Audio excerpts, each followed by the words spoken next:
नमस्कार साथियों, English school channel पर आपका स्वागत है।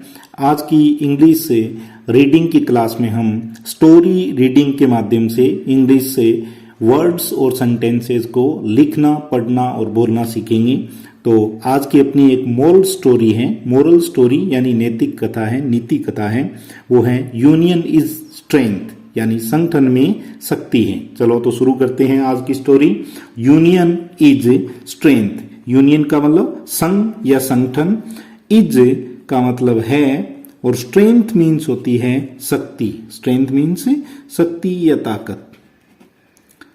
मीन्स यूनियन में ही, संगठन में ही शक्ति है। वंस का मतलब है एक बार। वंस मीन्स एक बार। देयर वॉज का मतलब वहां था, लेकिन देयर को यूज नहीं किया जाता। इसको बोलने के लिए जब भी कहानी में इसका यूज आता है तो बोलचाल की भाषा में देयर को प्रेफरेंस नहीं दी जाती। वंस देयर वॉज यानी एक बार, वॉज का मतलब था। एन ओल्ड फार्मर, एन का मतलब एक। एन का यूज हुआ है क्योंकि एन के बाद वाला वर्ड है उसकी ध्वनि स्वर की निकल रही है। स्वर का मतलब जो वोवल है, इंग्लिश 5 वोवल होते हैं, ए, ई, आई, ओ, यू और वाई भी कई बार स्वर की ध्वनि देता है, इसलिए इसको सेमी वोवल कहा जाता है। बाकी ये 5 वोवल होते हैं इंग्लिश, जो 26 लेटर्स होते हैं, अक्षर होते हैं उनके अंदर, बाकी 21 होते हैं, उनको कॉन्सोनेंट बोला जाता है। तो once there was an old farmer, एक बार एक बूढ़ा किसान था। हु का मतलब जो या जिसके, जो या जिसके लाइव्ड इन ए विलेज। लाइव्ड का मतलब रहता था। इन का मतलब होता है में, इन प्रीपोजिशन है। ए विलेज, अब देखो यहां पर विलेज में वे की ध्वनि आई है, यानी व्यंजन की ध्वनि है, इसलिए ए का प्रयोग हुआ है। यहां पर ओल्ड में ए यानी स्वर की ध्वनि आई है, इसलिए इससे पहले एन का प्रयोग हुआ है। तो एन ये आर्टिकल है, इंडेफिनेट आर्टिकल इनको बोला जाता है। तो लाइव्ड इन ए विलेज, एक गांव में रहता था। विद मीन्स के साथ, विद मीन्स के साथ। किसके साथ? हीज का मतलब अपने या उसके, अपने या उसके। 4 सन्स, 4 का मतलब यहां पर है 4, और सन्स का मतलब है बेटे। सन मीन्स होता है बेटा और सन्स का मतलब बेटों, यानी अपने 4 बेटों के साथ एक बूढ़ा किसान एक गांव में रहता था। हीज का मतलब उसके या उसकी। सन्स वर लेजी, उसके बेटे। वर का मतलब थे। लेजी मीन्स होता है आलसी। लेजी मीन्स आलसी, उसके बेटे आलसी थे। एंड और ऑलवेज मीन्स हमेशा। ऑलवेज मीन्स हमेशा। ऑलवेज मीन्स हमेशा। फाइटिंग का मतलब होता है लड़ना। फाइट मीन्स होता है लड़ना, और फाइटिंग किसी के वर्ब के अंत में आईएनजी जोड़ दे तो काम कंटिन्यू है, यानी काम जारी रहता है। तो फाइटिंग का मतलब लड़ते रहते थे। विद का मतलब के साथ। विद का मतलब के साथ, विद प्रीपोजिशन है। ईच अदर का मतलब है एक दूसरे। ईच अदर, एक दूसरे के साथ वो लड़ते रहते थे। तो his sons were lazy means आलसी थे। एंड ऑलवेज और हमेशा, फाइटिंग विद ईच अदर और एक दूसरे के साथ लड़ते रहते थे। द ओल्ड फार्मर, अब देखो यहां पर द नहीं, इसको उच्चारण, क्योंकि यहां पर स्वर की ध्वनि है तो इसका उच्चारण करेंगे अपने दी ओल्ड फार्मर, वो बूढ़ा किसान। फार्मर मीन्स किसान। वॉज मीन्स था। वेरी मीन्स बहुत। अनहैप्पी का मतलब होता है दुखी। हैप्पी मीन्स खुश और अनहैप्पी मीन्स दुखी था। विद हीज 4 सन्स, विद का मतलब के साथ। अब यहां पर इसका दूसरा अर्थ है, यहां पर इसका अर्थ है से। विद का अर्थ क्या है?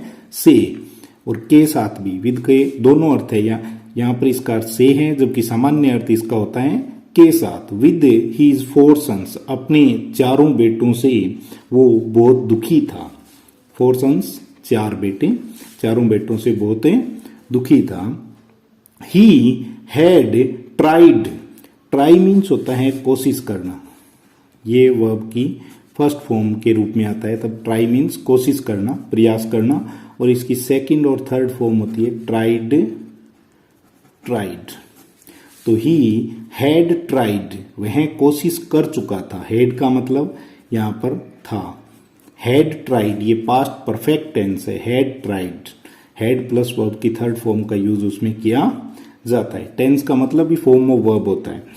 तो ही हैड ट्राइड, वह कोशिश कर चुका था, to reason with them, reason with them, REASON, reason वैसे होता है कारण, लेकिन यहां पर रीजन विद देम का मतलब यहां पर एक फ्रेज है, ये देम का मतलब उनके, और विद का मतलब साथ। यहां पर रीजन विद देम का मतलब है बात करना, उनको समझाने का प्रयास करना, समझाना। यहां पर रीजन का मतलब समझाने से इसका तात्पर्य, उनको समझाने का प्रयास कर चुका था। बट, बट मीन्स परंतु। ऑल, ऑल इन वेन, सब व्यर्थ, ऑल इन वेन का मतलब होता है सब व्यर्थ में जाना, सब बेकार हो जाना, परंतु उनके सारे प्रयास हैं उसको अपने बेटों को समझाने के, सब हैं वो व्यर्थ चले गए। वन डे, एक दिन, वन डे, डे मीन्स दिन, एक दिन। ही डिसाइडेड, डिसाइडेड मीन्स होता है निर्णय लिया, निर्णय लिया, डिसाइड मीन्स होता है निर्णय लेना, क्योंकि ये डिसाइडेड वर्ब की सेकंड फॉर्म है। जब सब्जेक्ट प्लस वर्ब की सेकंड फॉर्म आए तो वो पास्ट इंडेफिनिट टेंस होता है, पास्ट सिंपल या जिसको पास्ट इंडेफिनिट टेंस बोला जाता है। सामान्य अतीत में हुई घटनाओं का अगर हमें वर्णन करना है तो हम पास्ट इंडेफिनिट टेंस का प्रयोग करते हैं। तो ही डिसाइडेड, उसने तय किया, निर्णय लिया। टू टीच, टू टीच का मतलब होता है सिखाना, टीच मीन्स पढ़ाना या सिखाना, यहां पर है सिखाना, उसने सिखाने का निर्णय लिया। देम ए लेसन, देम का मतलब उनको, ए का मतलब एक, लेसन का मतलब यहां पर सबक, उनको एक सबक सिखाने का उसने निर्णय लिया। तो इसके लिए क्या करता है, ही टुक 4 स्टिक्स, ही टुक 4 स्टिक्स, स्टिक्स का मतलब होता है लकड़ियां, उसने 4 लकड़ियां ली। एंड, और टाइड, टाइड का मतलब होता है बांध देना, टाइड, टाइड मीन्स बांध दिया, बांध दी, यानी उसने 4 स्टिक्स ली, स्टिक का मतलब होता है लकड़ियां, 4 लकड़ियां ली और उनको बांध दिया।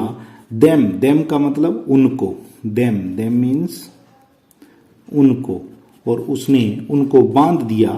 टुगेदर, टुगेदर, टुगेदर मीन्स होता है एक साथ, और उसने उन 4 लकड़ियों को एक साथ बांध दिया। देन, तब, देन मीन्स तब। ही का मतलब यहां पर है उसने। He asked, asked, asked, asked का मतलब होता है कहा, आस्क्ड का मतलब यहां पर क्या है कहा। तब उसने आस्क्ड हिज सन्स, उसने अपने बेटों से कहा। टू ब्रेक, ब्रेक का मतलब होता है तोड़ना, ब्रेक का मतलब है तोड़ना।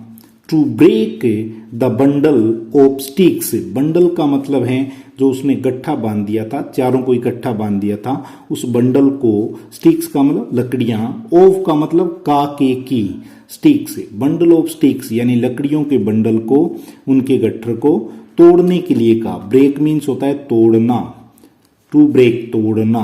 अपने बेटों को उसने कहा कि इनको तोड़ो। दे ऑल ट्राइड, ट्राइड प्रयास किया, कोशिश की या प्रयास किया, ट्राइड कोशिश की या प्रयास किया, उन्होंने कोशिश की। बट, परंतु, बट मीन्स परंतु। दे का मतलब वे, दे मीन्स वे। Could not, could not do it, can की पास्ट फॉर्म होती है कुड। कुड मीन्स होता है कर सकना अतीत के अंदर। कैन मीन्स होता है सकना। सकना के अर्थ में कैन मॉडल का प्रयोग किया जाता है। कुड है वो पास्ट स्ट्रेंथ के लिए, पास्ट एबिलिटीज के लिए इसका यूज किया जाता है। तो ये हेल्पिंग वर्ब भी होती है एक, जिनको मॉडल ऑक्सिलरी या फिर मॉडल हेल्पिंग वर्ब बोला जाता है। कुड नॉट नहीं कर सके। डू इट, डू का मतलब करना, इट का मतलब इसे, इट का मतलब है इसे, इट मीन्स इसे। इसे किसे? वो उन लकड़ियों को जो एक साथ बंधी हुई थी उनको वो नहीं तोड़ सके। द ओल्ड मैन यानी दी ओल्ड मैन यानी उस वृद्ध इंसान ने देन मीन्स तब, देन मीन्स तब अनटाइड, अनटाइड, टाइट पहले ही बात कर चुके हैं, बांध देना। अनटाइड का मतलब है खोल देना, उसका जस्ट अपोजिट विलोम है ये अनटाइड, खोल दी, खोल दी। उसने क्या किया? अनटाइड द बंडल, उन्होंने उस बंडल को अनटाई कर दिया, उसको खोल दिया। एंड और गेव, गेव का मतलब दी या दिया, ठीक है। गिव की सेकंड फॉर्म है गिव, देना, गेव, गिवन, ये तीन वर्ब फॉर्म होती है इनकी। गिव देना, गेव दिया, और गिवन दे चुका के शब्द में थर्ड फॉर्म के रूप में इसका यूज किया जाता है। वर्ब की फॉर्म का आना बहुत जरूरी है।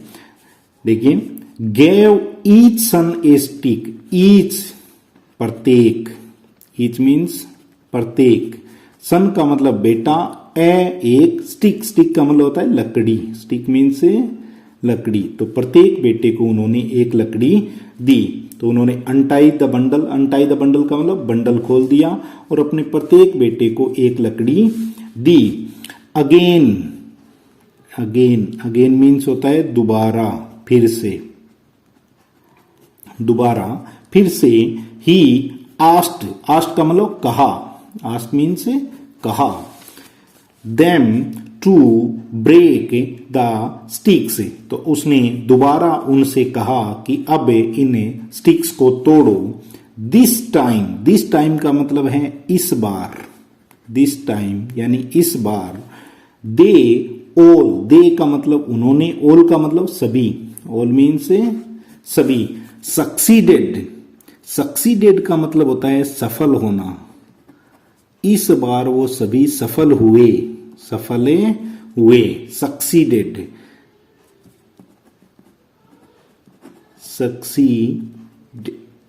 सक्सीडेड, सफल हुए। तो इस बार वो उन लकड़ियों को तोड़ने में सफल हुए। The old man then explained, explained, explain का मतलब होता है विस्तार से व्याख्या करना।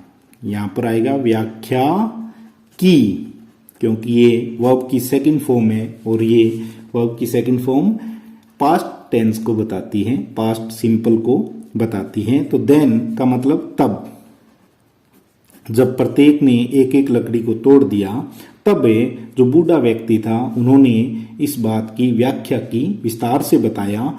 टू हिज सन्स, अपने बेटों को विस्तार से बताया। दैट, दैट मीन्स की। यदि वाक्य के बीच में कंजंक्शन के रूप में दैट का प्रयोग हो तो इसका अर्थ होता है की।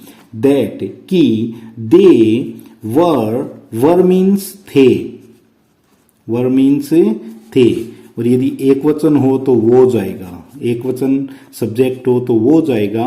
और यहां पर दे है, दे बहुवचन को बताता है, प्लूरल को बताता है, तो इसलिए वर आया है। दोनों का अर्थ एक ही होता है, था, थे या थी, था, थे या थी। इन तीनों शब्दों के रूप में इसका प्रयोग किया जाता है। तो दे वर लाइक, लाइक का मतलब होता है पसंद करना भी, लेकिन यहां पर जैसे, की तरह, जैसे या की तरह। द स्टिक्स, द स्टिक्स, तो उसने बताया कि तुम भी इन चार लकड़ियों की तरह हो, चार लकड़ियों के जैसे हो। वेन, वेन मीन्स जब, देखिए वेन से यदि क्वेश्चन किया जाता है तो वेन का अर्थ होगा कब, लेकिन वाक्य के बीच में संयोजक के रूप में कंजंक्शन के रूप में आए तो वेन का अर्थ होगा जब। वेन दे वर अनटाइड, नहीं सॉरी, यूनाइटेड, यहां पर अनटाइड नहीं है भाई, ये देखिए अनटाइड की स्पेलिंग और इसमें अंतर होगा, केवल उसमें ई से पहले आई आएगा। यूनाइटेड, यूनाइटेड, यूनाइटेड, यूनाइटेड का मतलब होता है संगठित रहना, एक साथ रहना, या फिर संगठित रहना, कि जब वो यूनाइटेड रहेंगे, एक साथ रहेंगे, संगठित रहेंगे। दे वर स्ट्रोंग, तब वो, वर का मतलब होंगे, थे, रहेंगे। स्ट्रोंग, स्ट्रोंग मीन्स मजबूत, स्ट्रोंग, स्ट्रोंग का मतलब है मजबूत, जब वो एक साथ रहेंगे तो वो मजबूत रहेंगे। बट, परंतु, when they were divided, divided का मतलब होता है विखंडित, डिवाइडेड, डिवाइडेड मीन्स अलग अलग या विखंडित, जब वो अलग अलग रहेंगे, एक दूसरे से दूर रहेंगे, अलग अलग रहेंगे, तो दे वर वीक, वीक मीन्स है कमजोर, तो वो कमजोर रहेंगे। तो उन्होंने क्या बताया कि वेन दे वर यूनाइटेड, जब वो एक साथ रहेंगे, संगठित रहेंगे, दे वर स्ट्रोंग, तो वो मजबूत होंगे। बट, परंतु, when they were divided, divided का मतलब अलग अलग रहेंगे, दे वर वीक, तो वो क्या रहेंगे, कमजोर रहेंगे।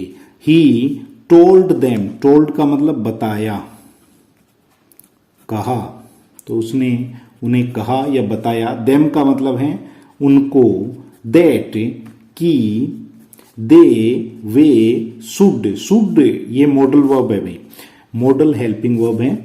शुड का मतलब होता है चाहिए, चाहिए के अर्थ में आपको कभी भी सेंटेंस बनाना हो तो वो शुड या फिर ought to का प्रयोग उसमें किया जाएगा। यू शुड रीड बुक्स, आपको पुस्तकें पढ़नी चाहिए, तो you should always read books, कि आपको ऑलवेज का मतलब हमेशा, कि हमेशा पुस्तकें पढ़नी चाहिए। तो ये सेंटेंस कैसे बनेगा, you should always read books. तो यहां पर कहता है they should always remember, remember, remember means याद रखना, कि उन्हें हमेशा याद रखना है। दिस का मतलब यह, लेसन का मतलब सबक, पाठ, यह सबक या पाठ है वो हमेशा याद रखना है। एंड और नेवर, नेवर कभी नहीं, नेवर मीन्स कभी नहीं, फाइट लड़ना, और कभी भी with each other, each other का मतलब एक दूसरे के साथ, विद का मतलब के साथ, ये पहले भी आ चुका है।